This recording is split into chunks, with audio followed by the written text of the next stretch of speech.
Hey everybody, it's the Tell All Part 4. And guess what? They're not done. There's still one more, Part 5. We're recapping the 90 Day Fiancé Single Life Tell All Part 4. For all those of you that don't know, 90 Day Fiancé is a TLC program from the Learning Channel following real life couples. One person is from America, the other is from another country. They try to combine their lives, and usually U.S. citizenship is involved, and it takes 90 days in order to get all that paperwork together, get your visa, or at least get into the process of that. So that's why it's called 90 Day Fiancé. It follows the couples with all their challenges in trying to make that happen. So they have to be 90 Day Fiancés before they marry and can be assimilated to the U.S. culture. So a lot of things ensue in between all of that. Family issues, differences, relationship issues. Are you being used for a green card? All these different things come up. Are you really being loved in this relationship? Are you being used for a few dollars? So many things come up when it comes to this type of relationship, dating, marriage scenario, but it's a real thing and people are really doing this. But this part of the franchise, they have different branches. They have 90 Day, the Single Life, 90 Day Happily Ever After, 90 Day the Other Way. And this is 90 Day the Single Life, where it's usually couples that didn't work out. We follow the one that is single, or both of them that may be single now, and see how they are getting along, how are they trying to find love again. So we kind of follow that, or if it's not them, it's one of their relatives or family members that are involved. So that's 90 Day the Single Life. We're this over now. We're on the Tell All Part 4. So this is probably one of the longest Tell All parters that I've mentioned this before. But I did actually enjoy this season of the Single Life. A lot of things ensue in this tell-all, because the tell-all is basically catching up with all of the couples and their friends and family in the aftermath after the season is over. How are things going with the relationships as we saw the ending of the show? So it's kind of a catch-up thing. Last time we talked about John and Megan. John got on his knee and said, "Okay, Megan, you wanted me to marry you. You wanted me to at least propose." So he's doing it here during the tell-all. They're doing all the stuff during the tell-all. I don't know if it's to get attention or make it just very memorable, but they're doing a lot of stuff during the tell-all, and I'm not mad at him for getting on his knee and saying, "Okay, Megan, I want to make it official."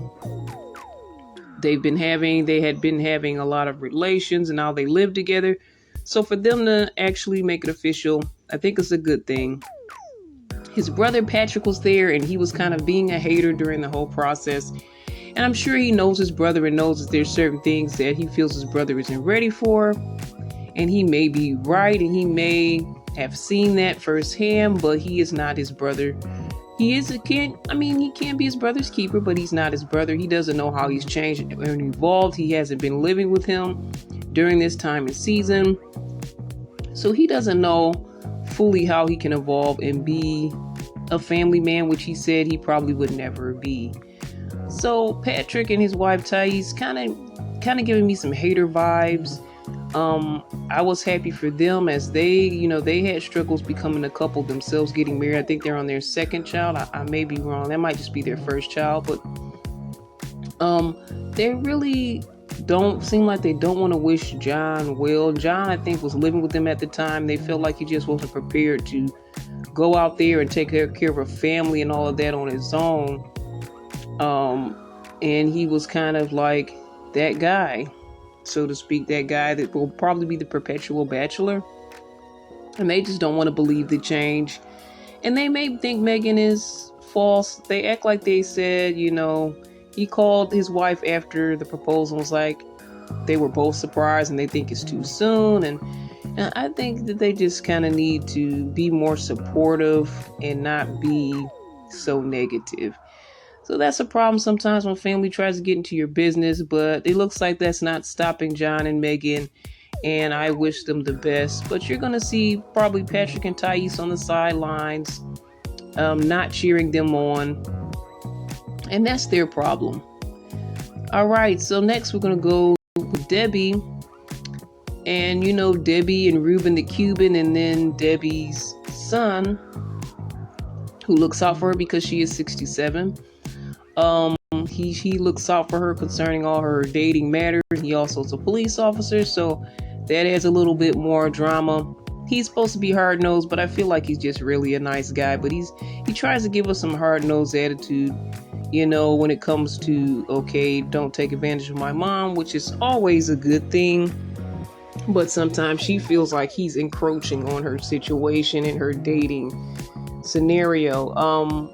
A couple of cast members from past episodes came out and kind of could relate to Debbie's story on some level, so they brought them back on to give their thoughts, and Debbie meet. Now, the original Debbie comes in, and she's always been on, when she comes on the tell-all, she always has a lot to say.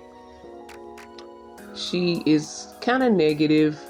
Usually, she's always pulling out some stuff. I do feel like she was looking out for Debbie. Debbie, who is 72, is the original Debbie, and Debbie, who is 67, is the new Debbie. But, you know, 67 Debbie was like, you know, you're kind of too much in my business. You're kind of too much questioning my man. And she was doing a little more even than her son Julian did at the time, while everyone was out there during the tell-all. But it was, you know, the Battle of the Debbies. It was entertaining, and they kind of questioned Debbie about lying about her age. And, you know, that can become a thing when it comes to dating, especially if you get to a certain age. Originally, she did it on the dating apps because she was not getting any takers. No one was checking her out because of her age. So she changed it up a little bit, and I believe that kind of changed the flow of things, and she was getting more takers. So she did come clean with someone she was dating, and that didn't work out. But now she's with Reuben the Cuban. He seems like the guy that is going to try to stick it out and stay with her. Julian's kind of skeptical of him. He does like to dress very flashy, even more flashy than Miss Debbie. But, you know, they make a great couple so far from what we see. And she was upset that when he came into town for the tell-all that he didn't really come up and meet her at her hotel. But he says, you know, I know you're conservative when it comes to your lifestyle. You're not trying to sleep with people. And I wasn't trying to give off that vibe that I was going to meet you at the hotel and do this and that. So I respected his answer. But then he shows us his bloomers and his socks. Okay, he had socks with his mom's, Julian's mom's face all over it. But then he said, hey, look at this. He shows us his bloomers. Everybody was like, wow, why is this happening? But Miss Debbie loved it and said, okay, I forgive you. Let's move forward in our relationship. It's their so-called official. You know, she was questioning, hey, are you seeing anyone else? I've seen you on the dating app still. And he's like, no, I haven't been talking to anybody else. So, from all intents and purposes, everyone's saying they are official. So that's great. But the whole idea of lies and lying during the dating process in this scenario, is that okay? And what reasoning would you have to lie? That kind of became a question, which I think is a good question. It's something you may want to ask yourself. And then Natalie steps up when Natalie has her issues with Josh, where they're on some type of sleep together relationship, and he gives her stuff, but they're not officially anything. But Natalie admits that she would lie to guys to keep them around. So that looks bad on you, Natalie. You're kind of just making yourself look worse. And they kind of talk a little bit about dating apps, and the original Miss Debbie, who was 72, says she's been lied to also on the dating apps. A few guys said that they were single, but they were all married and still trying to date her, and she's 72. And she said, you know what? I've never lied on my dating profile or my apps. And she seems to be in a good relationship with a gentleman of around the same age. Hopefully everything is still going good with them. But that became a question which I thought was essential when it comes to dating, because I do think a lot of people lie for different scenarios. And then I think John said, what if I lied and told a girl I had a lot of money when I didn't? Well, she's obviously going to see the truth once you try to take her on a date. Now, that lie can be debunked pretty quickly.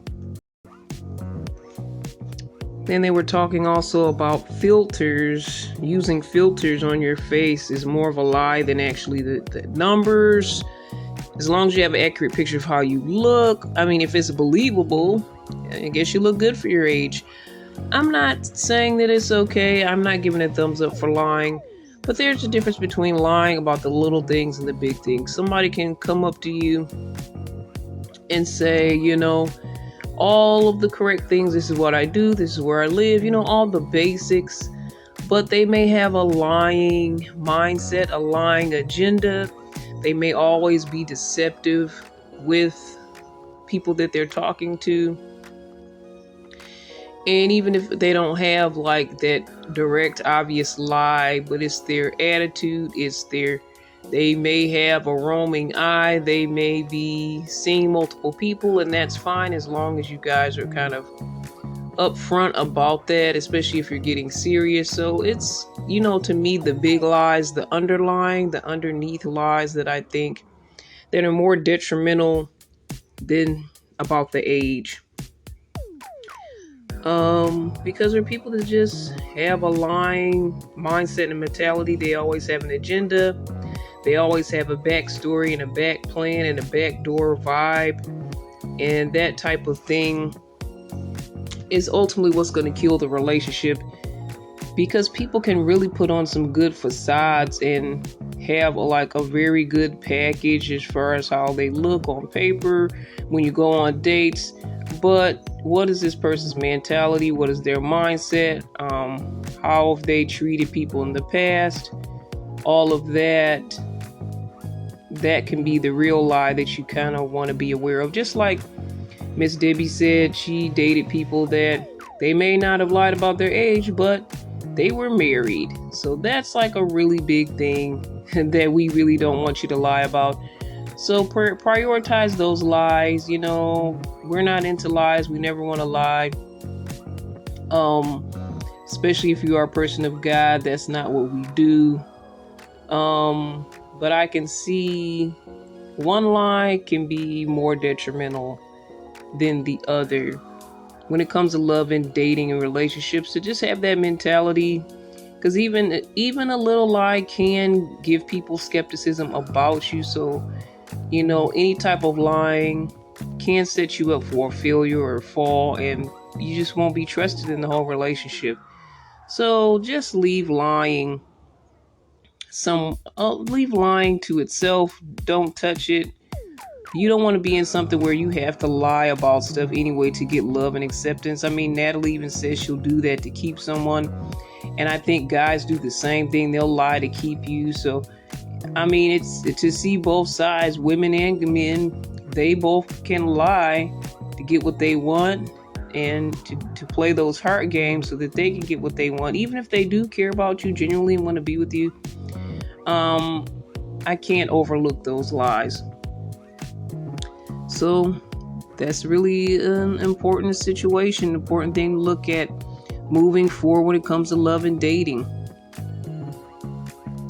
I want to go to Tim, Louisa, Jamal, Veronica, the four-way situation. And I'm not talking about sex, but in a way, I mean, they kind of have a love triangle.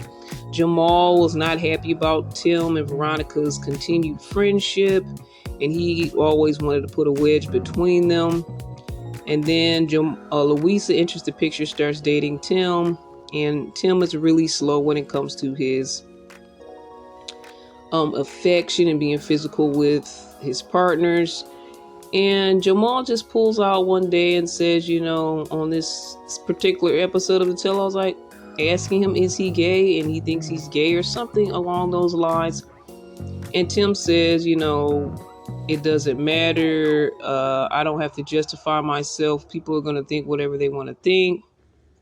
Miss Debbie says, okay, maybe he has low testosterone, and because he says he likes to take things slow, or maybe he just doesn't want that has something to do with it. Then John talks about himself having issues with low testosterone, and he had to get shots. And people were kind of surprised by that take, because John just seems like a man's man. But I don't know if that has to do with erectile dysfunction or whatnot, but low testosterone can affect the male libido, basically, I guess, the male sex drive. I don't know if it has to do with just performance or just the desire itself. If you don't have the desire, then you probably won't be able to perform. Not to get too deep in that, but that's kind of what the cast did. They kind of talked about that. And Tim didn't want to say, he didn't, follow up much about that. He was just saying, you can think whatever you want to think. But he wasn't going to really address it in that way. So I think it was kind of bold for Jamal. Actually, it wasn't Jamal that did it. I apologize. Jamal kind of alluded to it in one of the previous tell-alls. I'm sorry, Jamal, for throwing you under the bus. It was actually Louisa. She was, I think, insecure of the fact that he didn't want to be physical with her, and she was almost kind of throwing herself at him, and he wasn't taking. So I think because of her insecurity, she says that, and she said, and he said, I didn't care. She said, that's right, you don't care about the people that love you and want you.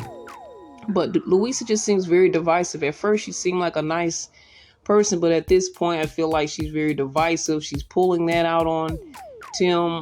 She's probably trying to get attention and be one of those hot, loud, young Latinas. If you want to be a stereotype, you don't have to be a stereotype, but I feel like that's what she's trying to do. She was showing a lot of cleavage, and she just wasn't really being the nice girl that we saw during the episodes. Her and Jamal were getting along a little bit too much.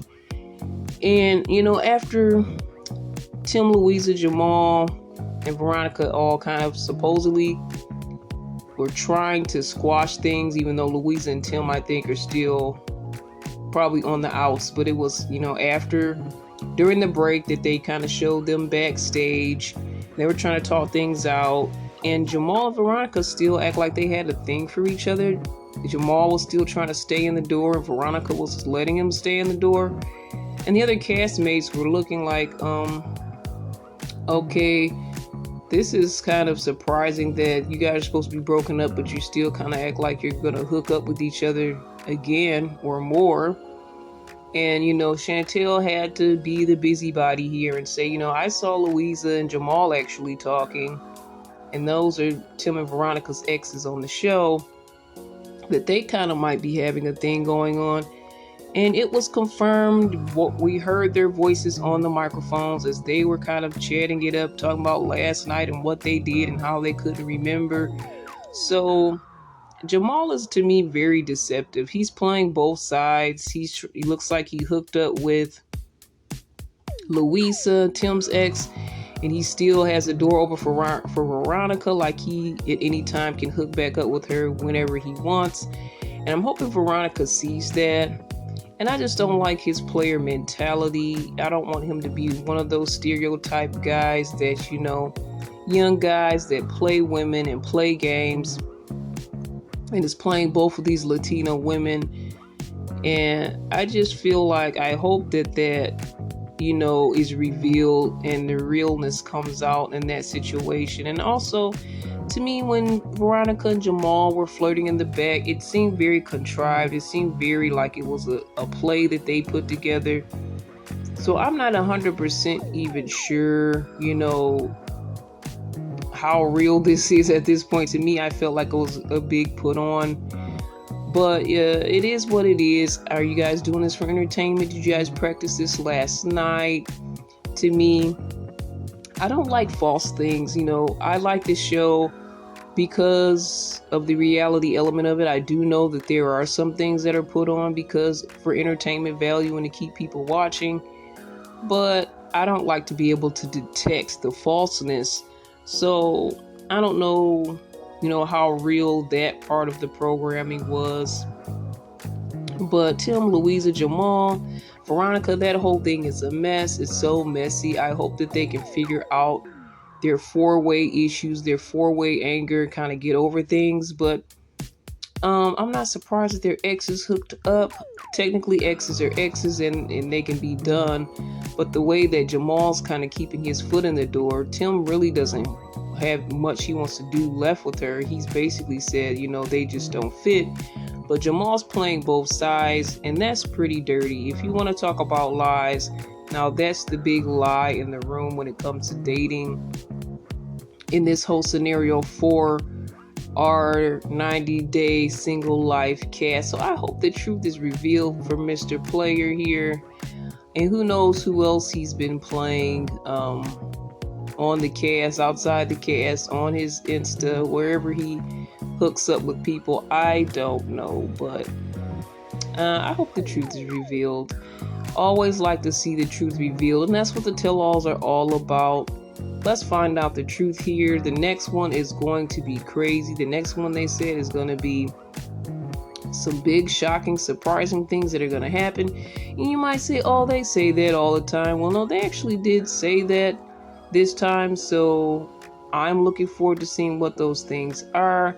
But this one was pretty good, and some surprising things in this as well. So I'll continue to chat with you about it. I mean, it enlightens me a lot when it comes to love and relationships. Of course, it's a microscopic look. Like, these people are under the microscope. So it's not, every person's life or every person's scenario. It may not be generally everyone's experience, but I can see bits and pieces of my experiences there and other people's experiences there. So I do think that it is worth watching.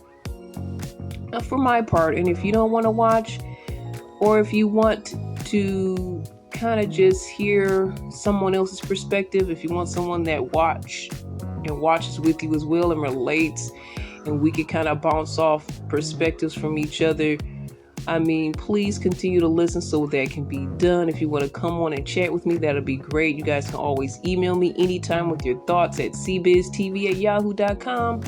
That's cbiztv@yahoo.com. All the best. God bless. Thanks for listening. This is Irene.